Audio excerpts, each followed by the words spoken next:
My name is Lena Navarro. For most of my 28 years, I've felt less like a person and more like a piece of well-worn furniture in my family's home, useful, dependable, and largely invisible. I live in a small but sunlit apartment in the quiet, tree-lined suburbs of Havenwood, a city that prides itself on its historic homes and manicured lawns. By day, I'm a project coordinator for a mid-sized architectural firm, a job I enjoy for its order and logic. I organize timelines, manage budgets, and ensure that beautiful designs become tangible realities. In a way, it's what I've always done, just for a paycheck instead of for my family. My life is a quiet tapestry woven with simple threads, early morning walks with my rescue dog, Milo, long evenings curled up with a book, and weekly dinners with my best friend, Simone, where we dissect our lives over steaming bowls of pho. It's a peaceful existence, but for a long time, a shadow lingered at its edges, a quiet ache of being perpetually secondary. This is the story of how I learned to step out of that shadow and into my own light. The air in my parents' dining room is always thick with the scent of my mother's prize-winning lilacs and the weight of unspoken expectations. I grip the cool, heavy stem of my water glass, tracing the condensation with my thumb as my mother, Isabel, slides a stack of opulent, cream-colored envelopes across the polished mahogany table. The Montgomery family crest, a stylized willow tree, is embossed in shimmering silver on the flap. Aren't they divine? Mom beams, her perfectly manicured hands gesturing towards the pile. Claire, my older sister, begins distributing them with the grace of a queen bestowing royal favors. The calligrapher at Paper and Plume said it was the most sophisticated design she's seen all year. My father, Arthur, clears his throat, his chest expanding in that familiar way it does when he's about to announce a victory. I managed to secure the main ballroom at the Willows Country Club. Had to pull a few strings with Bill Jennings, but for my little star turning 30, only the best will do. Claire lets out a delighted squeal, her honey blonde hair, a perfect replica of our mother's, cascading over one shoulder. I've already got a soft confirmation from 200 people, and that's before these even go out. Remember how everyone said Olivia Peterson's 30th was the social event of the season? She only had 150. She smirks, a flicker of competitive triumph in her bright blue eyes. Until mine. I take a long, slow sip of ice water, the cold a welcome shock against my teeth. A decade of these conversations has passed in a blur. 10 years of watching Claire's birthday evolve into a citywide spectacle, while mine, arriving precisely 2 weeks later, is often marked by a last-minute grocery store cake, if I'm lucky. Mom's gaze finally lands on me. With the same practiced elegance, she pushes a thick, accordion-style folder across the table. A sleek, silver credit card rests on top, winking under the chandelier light. We'll need you to coordinate everything again this year, darling. You have such a gift for the details. She says it with the gentle authority of a general assigning a crucial, albeit unpaid, mission. It's meant as a compliment, a recognition of my competence, but it lands in my stomach like a stone. I stare at the folder, its contents a familiar enemy, magazine clippings of floral arrangements, swatches of silk, contact information for caterers and musicians.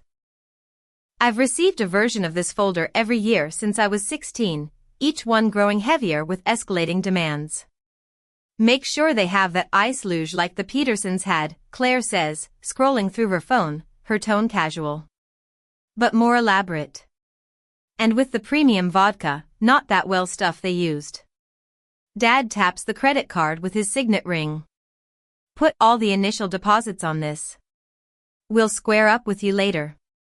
He gives a small chuckle, a sound that implies a shared, easy understanding between us. It's a joke we've never shared. My fingers close around the folder. A faint tremor runs through them, but no one notices. In the Montgomery family, my tremors have always been silent, my needs invisible. In this moment, the past rushes forward like a tidal wave. I see myself at 17, meticulously addressing invitations for Claire's 21st birthday while my friends are at a sleepover. I see myself at 22, frantically calling every DJ in Havenwood on my own birthday dinner because Claire's had cancelled at the last minute. I see myself at 25, watching my savings account dip precariously low as I covered the $7,000 deposit for the marquee tent that Dad had sworn he'd pay back next week. I'm still waiting for that reimbursement. And I see my own birthdays, those quiet afterthoughts on April 18th, always overshadowed by the lingering glitter of Claire's grand events on the 4th. We're just all partied out, Lena, Mom would say with a sympathetic sigh. Let's just do something small and cozy. Small meant forgotten. Small meant a text message at 10 p.m. Small meant nothing at all. Lena, are you listening? Mom's voice cuts through the montage of my memories. She waves a hand in front of my face, her diamond rings catching the light. I said we need the deposits paid by the end of the week. Yes, I hear myself say, the word a well-worn reflex. I heard you. Later that night, back in the sanctuary of my apartment, I spread the contents of Claire's folder across my small kitchen island. The theme this year is celestial elegance, a step up from last year's gilded garden, apparently. The budget, according to Claire's color-coded spreadsheet, has already climbed to $20,000 and is showing no signs of stopping. My laptop is open to my online banking portal. The number on the screen $5,482.17 represents my entire savings. Every dollar was hard-earned, meticulously set aside from my modest salary. It's my emergency fund, my travel fund, my dream of a down payment on a condo one-day fund. I've never had a real celebration. Not one in 28 years. My phone buzzes on the counter. A text from Simone. Did they just hand you the party planning crown again? My fingers hover over the keyboard, ready to type my usual resigned response. But then, something deep within me shifts. It's not a sudden, violent earthquake, but a slow, grinding movement of tectonic plates of resentment that have been pushing against each other for years. A hairline crack appears, and through it, a sliver of light. Not this time, I type back. I have a different plan. I close the tab with my bank account and push Claire's folder to the far edge of the counter. I open a new browser window. Coastal Cottage Rentals, Coral Key. Another tab. Flight prices to Sarasota. Another. Sunrise yoga on the beach. My phone rings. Claire's face, a professionally shot headshot she insisted we all use for her contact photo, fills the screen. I press the silence button and turn the phone face down. The muted vibration against the granite feels like a small victory. On my desktop, I create a new folder. I name it my birthday. Inside, I save screenshots of charming, sun-bleached bungalows with wraparound porches and hammocks swaying in the sea breeze. Places where I could watch the sunrise with a cup of coffee and a book. Places where no one would ask me to confirm a centerpiece or negotiate with a vendor. My phone lights up again, and again, and again. I ignore the insistent glow as I click book now on a little sea green cottage with 5-star reviews and a private path to the beach. 2 weeks. An entire 2 weeks, perfectly bracketing my 29th birthday. For the first time in as long as I can remember, a genuine smile spreads across my face at the thought of a birthday. My birthday. As I enter my credit card information, I feel a strange and unfamiliar emotion blooming in my chest. It isn't guilt or fear or anxiety. It's freedom. The following day at the office, my phone vibrates against my desk with a frantic energy. It's the 14th time this morning. I don't need to look to know who it is. The incessant buzzing has become so distracting that Becca from Human Resources has started shooting me looks of pity over the low wall of our cubicles. Lena, your phone is having a panic attack, my boss, Mark, remarks kindly as he walks past my desk. He pauses, his brow furrowing as he takes in my tense expression. Everything okay? Family stuff? I manage a tight nod, flipping the phone over to see a wall of new texts. Mom wants to increase the guest list to 225. Claire has decided celestial elegance is too vague and now wants a starry night over the Aegean theme, complete with Greek-inspired catering. Sorry, I murmur, sliding the phone into my desk drawer. I'll put it on silent. Mark places a gentle hand on my shoulder. Hey, take 15 minutes if you need to. Go for a walk. Your quarterly projections are already on my desk, a week early as usual. You've earned it. His simple kindness is almost my undoing. The moment he's gone, the phone in the drawer lights up with Mom's face. I retreat to the quiet of the empty break room and answer, my heart a nervous drum against my ribs. Lena, thank heavens. I've been texting you all morning, she begins, her voice a whirlwind of urgency. I need you to call the caterer this instant. We're adding another 25 guests, and Claire decided she simply must have those miniature spanakopita bites she tried at the mayor's fundraiser. Mom, we haven't even booked a caterer yet. Claire just changed the theme. Details, details. Money isn't the object, darling. This is Claire's 30th. It has to be perfect. The break room door swings open and Becca pokes her head in, then quickly retracts with a mumbled apology when she sees the strained look on my face. I lower my voice. The budget you gave me was already at 20,000. A theme change and adding more people will push it much higher. Who's covering the overage? Well, you can put the deposits on that card we gave you.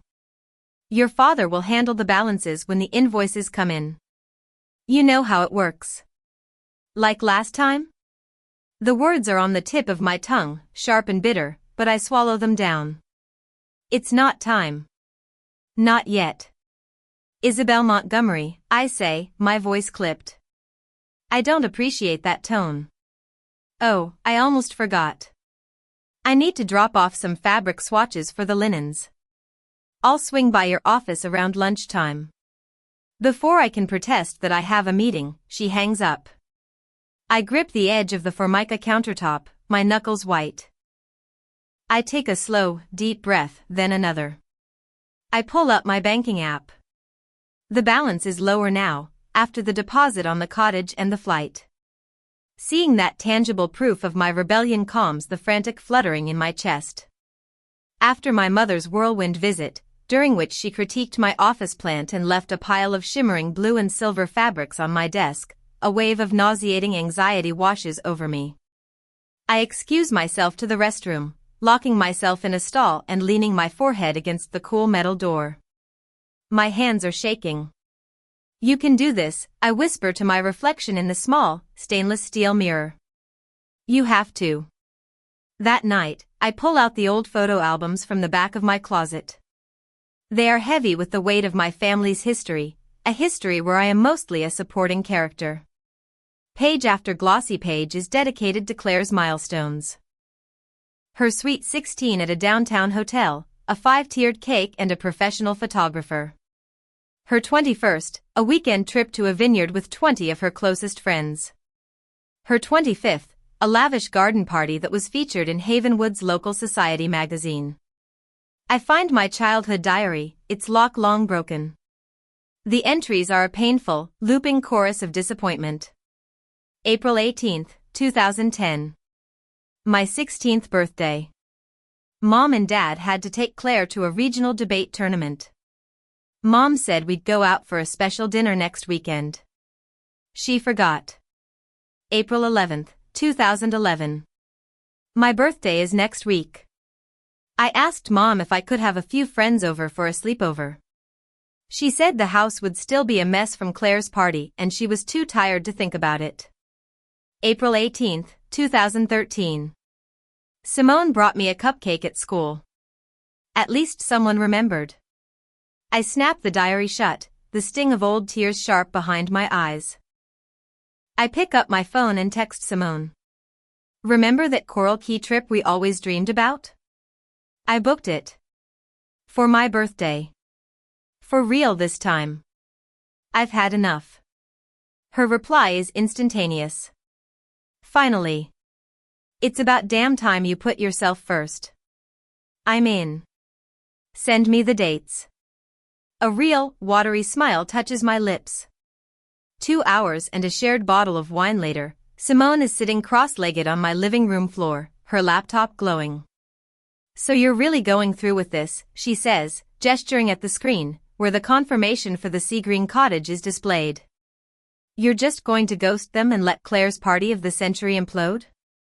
I nod, my resolve hardening with every sip of Pinot Grigio.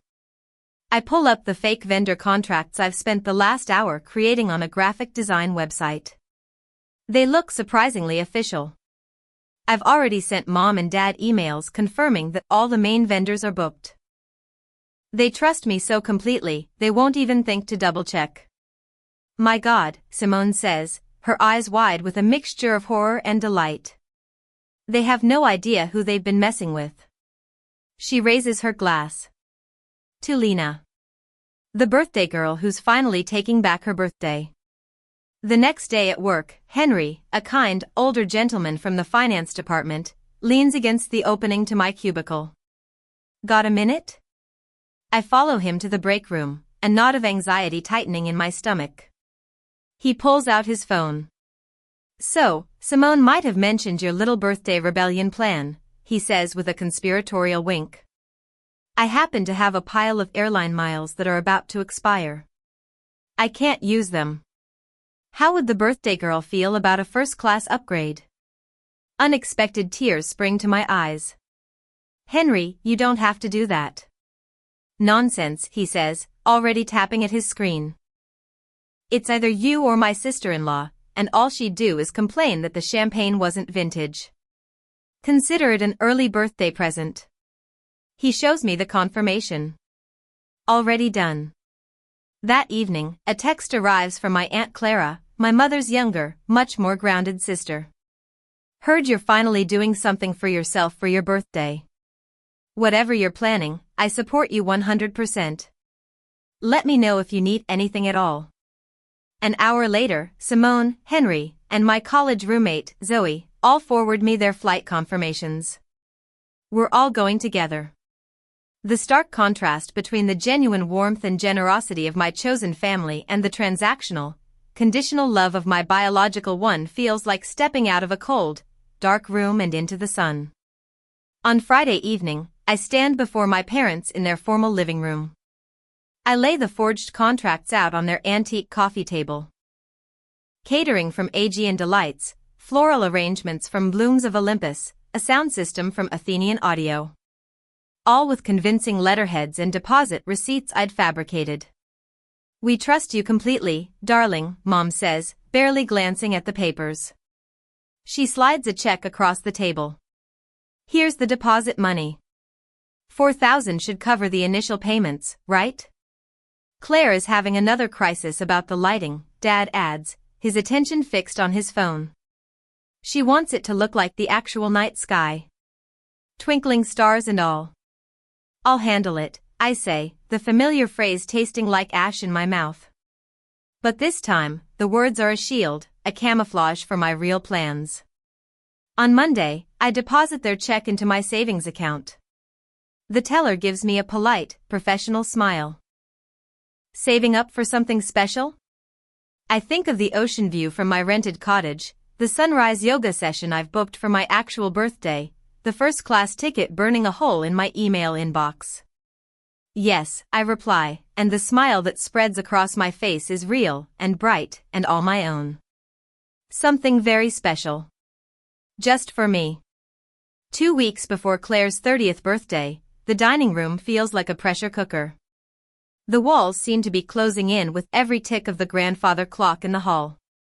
We've been summoned for an emergency family meeting, a phrase that in our household means Claire is displeased. "These centerpieces are completely pedestrian," Claire announces, slamming her palm down on a page in a floral design catalog. A vase of white roses and baby's breath stares up at us innocently. "This is the most important day of my life. They need to be 3 times this size, with orchids. Cascading orchids." Mom nods with grave sympathy, while Dad glances at his watch. I sit quietly, making meticulous notes in my planner while mentally confirming my rental car reservation. We'll have to increase the budget again, Dad says, pulling his checkbook from his jacket pocket. His gaze flicks to me. Lena, you can cover the difference for now. I'll get you back when I'm at the bank next week. I nod, the motion as practiced and automatic as breathing. My savings account, now replenished by my paycheck and the check from my parents, can easily absorb the fictional cost. Oh, Dad says, pausing with his pen hovering over the check, as if struck by a trivial afterthought. Isn't your birthday coming up sometime next month, too? Before I can form a reply, Mom pats my hand, her touch light and dismissive. We can do a pizza night at our house for you. After all of Claire's celebration madness dies down. Nothing fancy, of course, but it will be nice. The old Lena would have smiled with wan gratitude. The new Lena simply writes pizza in her planner and underlines it twice. Thanks, Mom, I say, my voice even. That sounds perfect. The next morning, I email Mark, my boss, requesting personal days. It's my first real vacation in 3 years. Family emergency, I write, which isn't entirely a lie. My desperate need to escape my family certainly qualifies. In the final week, I pack my suitcase at night, a secret ritual performed in the quiet hours when I know no one will drop by unannounced. Each item I fold feels like a small act of defiance. The vibrant sundress I bought on a whim 2 years ago but never had the courage to wear. The sleek, black swimsuit that has never seen the sun. A pair of oversized sunglasses, far too glamorous for the practical, invisible Lena. When Claire texts, demanding I source hand-painted gold leaf napkins, I wait an hour before replying. When Mom calls to debate the merits of a string quartet versus a harpist for the cocktail hour, I let it go to voicemail. They are small rebellions, tiny shifts in the power dynamic, but with each one, I feel my spine straighten a little more. On Thursday, the final payment for a private dolphin watching tour hits my credit card. It's scheduled for the morning of my actual birthday. I trace the confirmation number on my screen, a warmth spreading through my chest that has nothing to do with the wine I'm drinking. Mine, I think. This is for me. Finally. That night, my phone rings at 10:15 p.m. It's Dad. Emergency family meeting. Get over here now. Claire's having a full-blown crisis. I arrive to a scene of controlled chaos. Claire is pacing the living room, dark mascara tracks running down her flushed cheeks. 20 more people RSVP'd yesterday. 20. Where are they going to sit?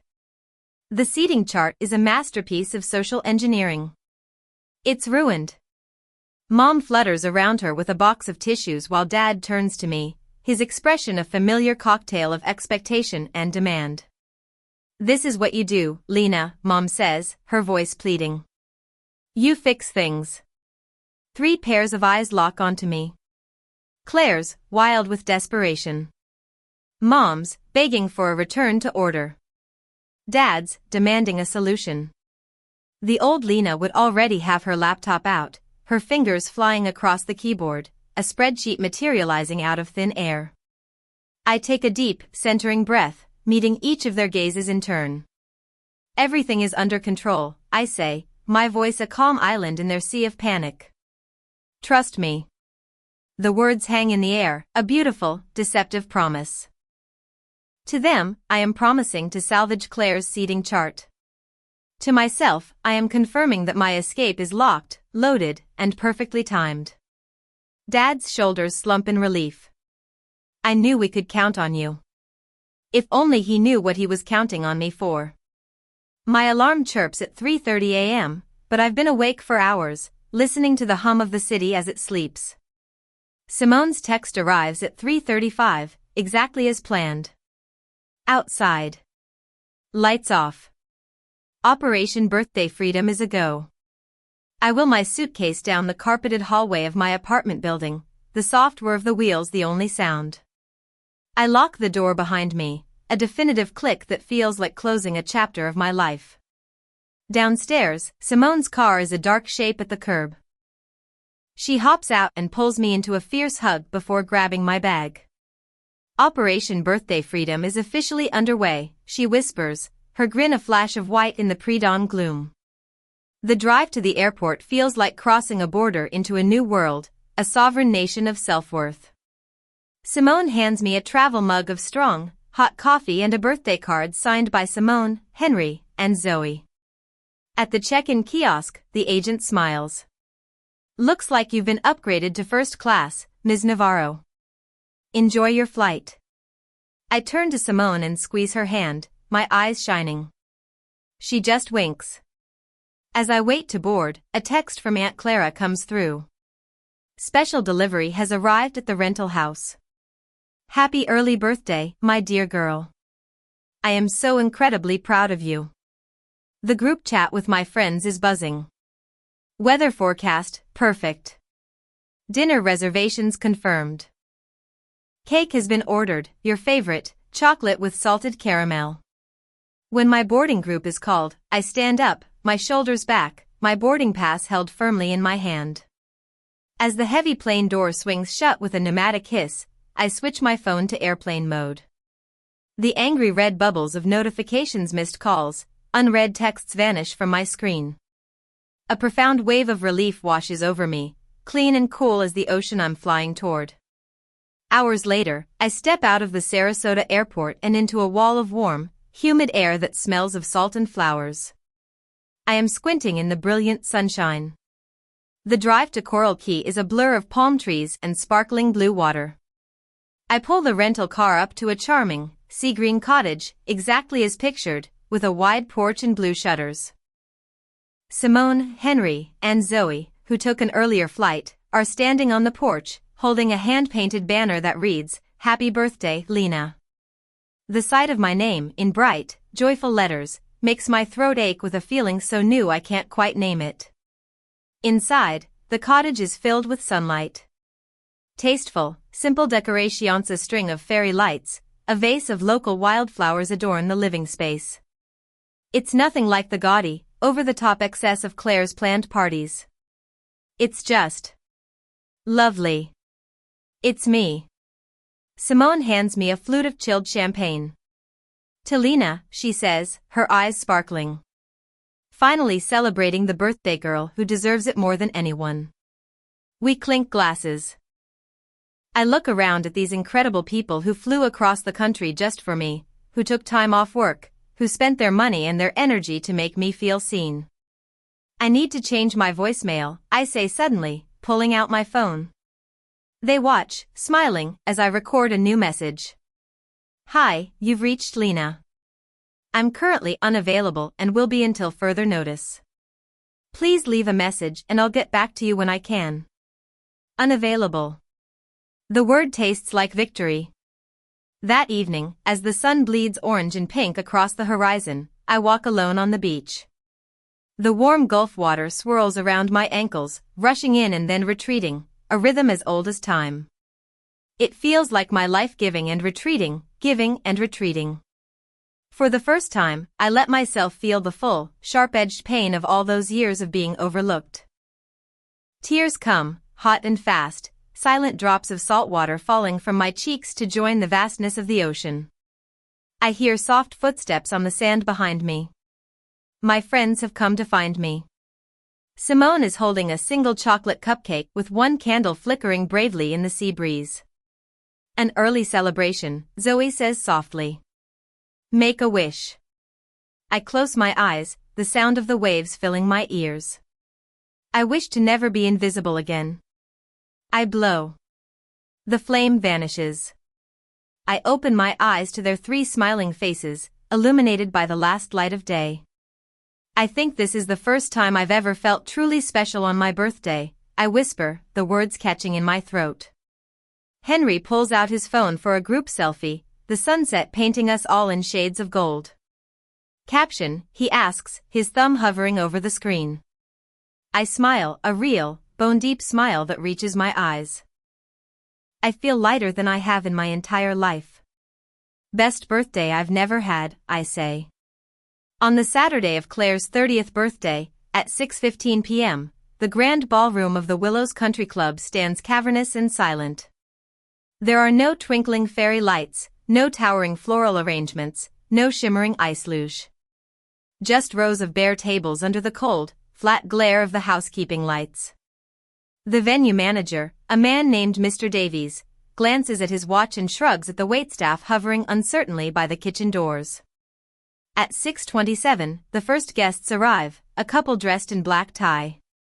They wander through the unlocked doors, their voices echoing in the empty space. "Is this the Montgomery party?" the woman asks a bewildered busboy. "There's no setup scheduled for tonight, ma'am," he replies, checking a clipboard. "We have nothing on the calendar." By 6:45, the circular driveway is clogged with luxury cars. Confused guests mill about in the foyer, pulling out their thick, cream-colored invitations to confirm the date, time, and location.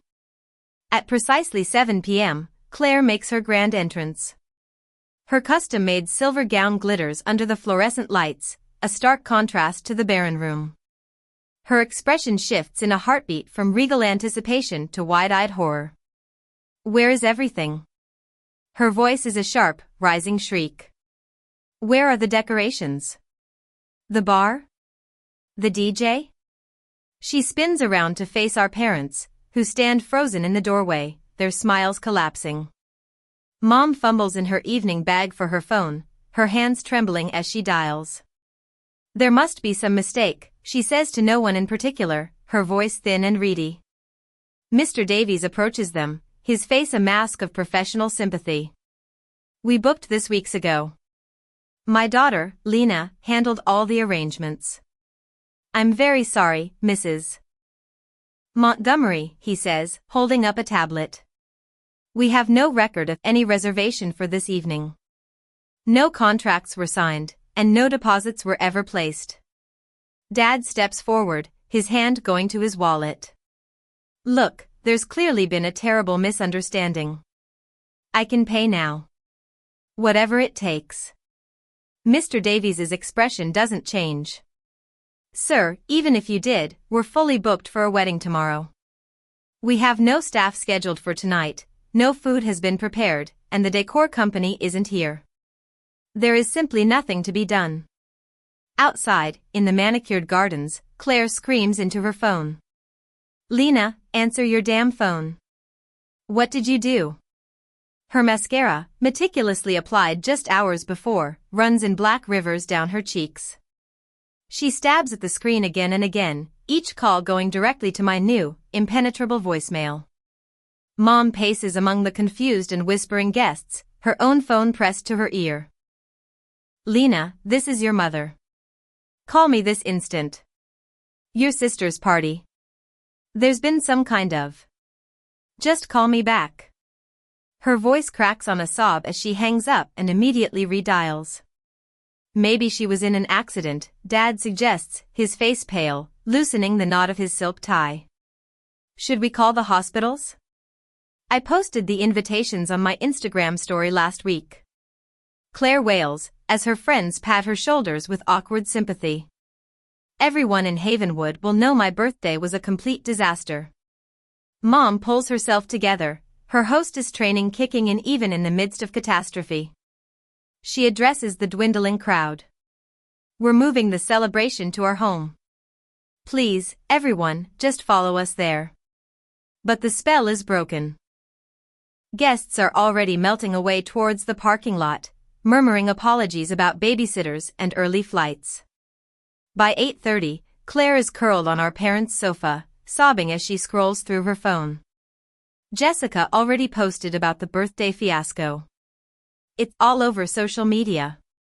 At that exact moment, in Coral Key, I am lying on a massage table, the scent of lavender oil filling the air.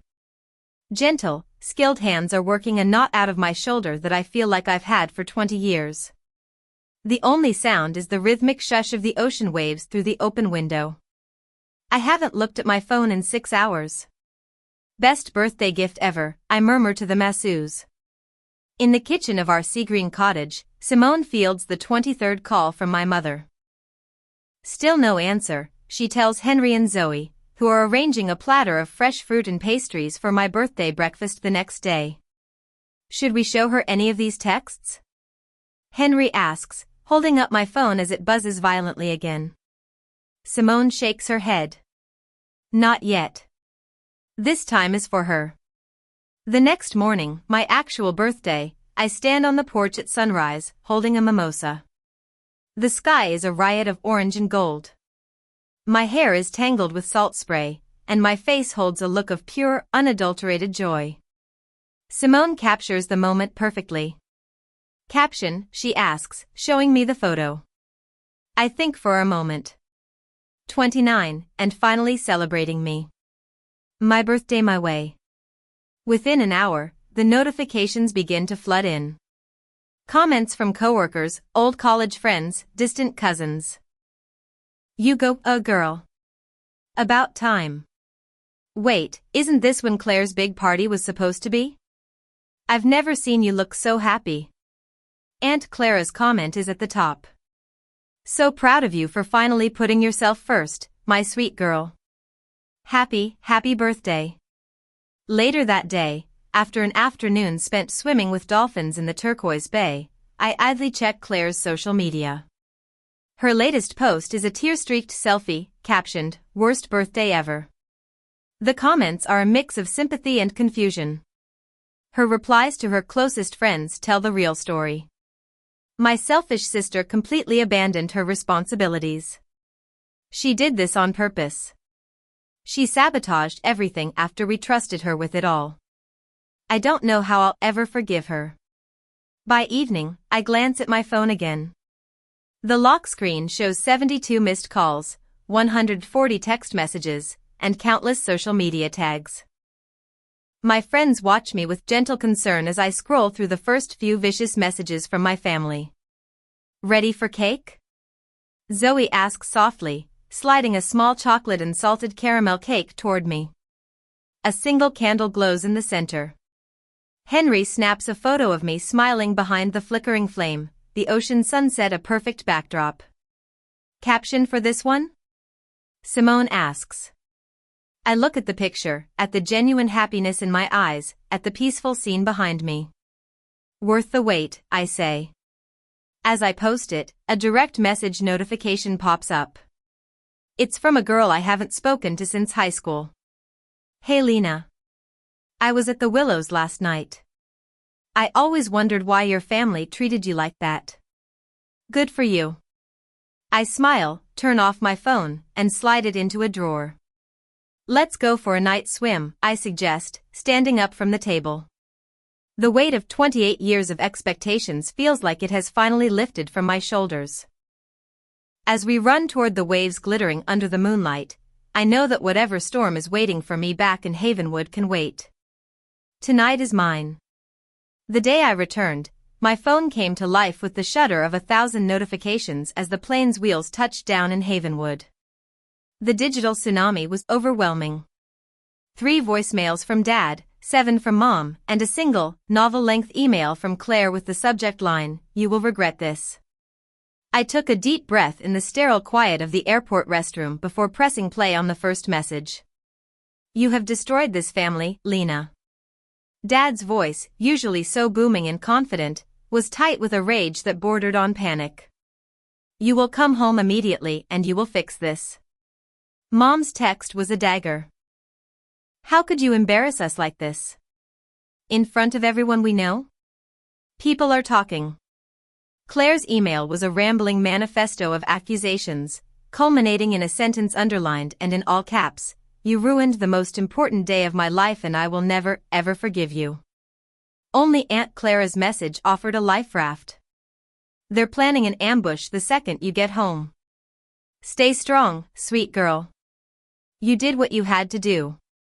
I leaned against the cool tile, the phone pressed to my ear as I called Simone. Remember why you did this, she said, her voice a firm, steady anchor. You deserve to be seen. You deserve to be celebrated. You matter, too. I matter, too, I whispered to my reflection in the mirror, my eyes looking clearer than they had in years. I squared my shoulders. No more invisible daughter. I said it again, louder this time. An older woman washing her hands at the sink beside me caught my eye in the mirror and gave me a small, approving nod. An hour later, my Uber pulled onto my quiet, tree-lined street. The driver glanced at me in the rearview mirror. "Whatever you're walking into, kid," he said, "you look like you're ready for it." I clutched the handle of my tote bag, the one filled with seashells and a new book. "I hope so," I whispered. The key turned in my lock, but the door swung inward before I could push it open. They were already inside, waiting. Mom was perched on the edge of my sofa, her spine ramrod straight.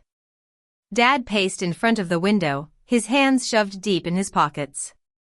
And Claire, my golden sister, was curled in my favorite reading chair, her eyes puffy and red. "How could you be so selfish?" Mom began the assault before I had even set down my bag. "So childish?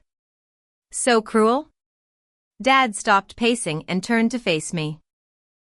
"We raised you better than this, Lena." "You've always been jealous of me," Claire added, her voice breaking on a theatrical sob. "You couldn't stand to see me have one perfect day." I set my bag down slowly, deliberately. I closed the door behind me with a soft click. They expected me to crumble, to burst into tears, to stammer out apologies and beg for their forgiveness. Instead, I remained standing while they Saturday. "I have planned Claire's birthday party every year since I was 15, I began, my voice much steadier than I expected. "I have cancelled my own plans, used my own savings, and invested hundreds of hours of my time to make sure her special day was perfect." Mom opened her mouth to interrupt, but I held up a hand. "I'm not finished." The words were sharp, unfamiliar in my own mouth. I pulled out my phone and opened my calendar app. "Here," I said, turning the screen toward them. "Here are the last 10 years of our birthdays." The dates highlighted in blue are Claire's parties. Grand events, weekends away, catered dinners. Now, do you notice anything about the dates exactly 2 weeks later? My birthdays? The screen was a sea of empty, unhighlighted squares. Dad shifted his weight, his face flushing. "That's hardly the point. I have never had a real birthday party." My voice didn't waver. "Not once in my 29 years. This trip to Florida with my friends was the first time in my entire life that anyone has ever celebrated me." I reached into my bag and pulled out a slim folder one I had prepared. It was organized just like the ones they always gave me. "Here is an itemized list of the personal expenses I've covered for Claire's parties over the last 5 years alone. It comes to just over $8,000. Money I was repeatedly promised would be reimbursed. The silence in the room was thick, heavy, and deeply uncomfortable. "Birthdays aren't that important when you get to be your age anyway," Mom finally said, waving her hand dismissively, as if swatting away a fly. Dad's jaw hardened. "After everything we have done for you, this is how you repay us? By humiliating your sister and this family in front of the entire city? You've always been the quiet one," Claire sniffed. "The boring one. Who would even want to come to a party for you?" Their words, meant to be daggers, were instead a strange sort of liberation. They illuminated the truth I had always suspected but had never wanted to see. In their eyes, my only value was in my utility to them, to Claire. Something inside me, stretched taut for decades, finally snapped. "I spent my birthday with people who love me," I said, my voice quiet but firm. "People who see me as a person, not just as Claire's unpaid assistant and backup plan." Mom blinked rapidly, taken aback by my calm defiance. Dad's mouth opened and closed, but no sound came out. "I need my key to this apartment back," I said, holding out my hand to my mother. She fumbled in her purse, her usual composure completely gone. The small, brass key dropped into my open palm. "From now on," I continued, my voice gaining strength, "things are going to be different. My birthday will be acknowledged. My time will be respected. My contributions will be valued. We will either rebuild this relationship on a foundation of mutual respect, or we won't have one at all." "You can't be serious," Dad sputtered. after one little trip. I am completely serious. I walked to the door and opened it wide. I think it's time for you to leave. They rose slowly, their faces a mixture of disbelief and wounded pride. Mom paused in the doorway. We can talk about this again when you're thinking more clearly. I've never thought more clearly in my life, I said, meeting her gaze without flinching. One by one, they filed out into the hallway. Claire shot one last, venomous glare over her shoulder. I closed the door firmly and slid the deadbolt home. In the sudden, deafening quiet of my own apartment, I pressed my back against the door and slid down to the floor. My hands began to tremble as the adrenaline receded. But for the first time in my life, the shaking didn't feel like weakness. It felt like the aftershock of breaking free. A year later, the doorbell chimed, pulling me away from the string of twinkling lights I was draping over my bookshelf. My apartment, once a space of quiet neutrality, was now filled with color and life. I had painted the main wall a warm, sunny yellow and filled the space with plants and art that I love, things that would have been deemed too much by my mother. I ran a hand through my hair, now cut into a chic, short bob that framed my face. Birthday girl, Simone announced, sweeping in with a homemade chocolate and salted caramel cake. She was followed by Henry and Zoe, and right behind them, Aunt Clara, holding a beautifully wrapped gift. Well, look at you, Aunt Clara said, her eyes crinkling at the corners as she gave me a warm hug. Standing tall. Taking up space. I caught my reflection in the hallway mirror, and I saw that she was right. My shoulders were back. My smile reached my eyes. I looked happy. To the year Lena found her roar, Henry said, raising a glass of champagne. And to many more birthdays celebrated on her own terms. The glasses clinked together, the sound bright and clear in my small apartment, filled with the warmth of genuine friendship. Photos from our trip to Coral Key were framed and hung in a place of honor on the wall, a daily reminder of the moment everything changed. My therapist calls this establishing healthy boundaries, I said with a laugh that felt easy and natural. Since that day, I'd earned a promotion at work after successfully pitching a project I'd developed on my own time. I'd started seeing someone, a kind man who listened when I talked and remembered the little things. Your mother called me yesterday, Aunt Clara said quietly, as the others moved to the kitchen.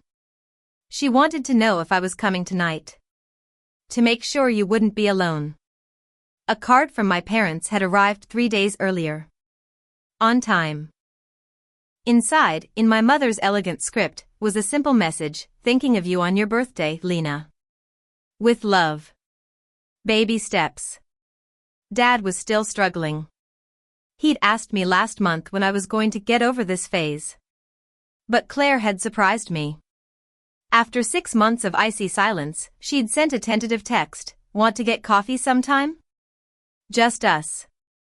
We were rebuilding, slowly, cautiously, on new and unfamiliar ground. Aunt Clara handed me her gift. Inside the silver frame was a faded photograph of me, aged 4. My cheeks puffed out as I blew out the candles on a small, lopsided cake. A note was tucked behind it. I took this before the parties became productions. There was always someone who saw you, my dear. Never forget your worth. My throat tightened, and I placed the frame right next to the photo of me on the beach at sunrise. Later, after the cake was eaten and the laughter had subsided, I stood alone on my small balcony, looking out at the lights of Havenwood. On my kitchen calendar, 2 dates in April were circled with equal importance, April 4th and April 18th. My phone rang. It was Mom. Hi, honey. I was just calling to wish you a happy birthday. I hope you're having a lovely evening.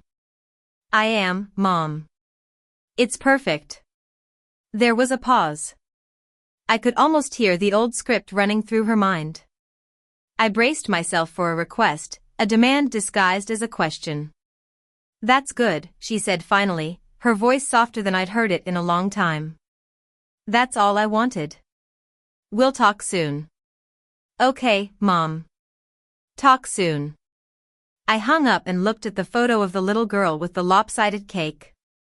Then at the photos of the woman who had reclaimed her own story. It wasn't a perfect ending, not a fairy tale. It was something better. It was real. And for the first time, I felt truly, deeply at peace, standing in the quiet light of a life that was finally, completely, my own.